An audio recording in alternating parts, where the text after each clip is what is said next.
Yeah, I do believe that, I might sound a bit negative with the future of farming, but if it's your passion, you follow it. And there's always opportunities, and there's Yeah. always,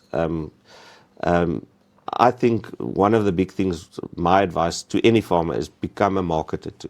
Yeah. Okay. Because we Okay. just, we produce a thing and we give it to somebody else to sell. Yeah. Yeah. Try and get further into Yeah. down the line, and Yeah. as for the consumer out there, there's a distance between the farmer and the product. The consumer buys a product, and there's somebody behind that shop. Yeah. Yeah. There's a family behind the shop, Yeah. and there's a lot of time and effort and love and caring and work and blood, sweat, and tears behind that Yeah. shop too. Yeah. Yeah. And Yeah. the sooner we can get that back to the consumer, Yeah. Yeah. that they understand that it's not 2-minute noodles that's made in the No. factory. No.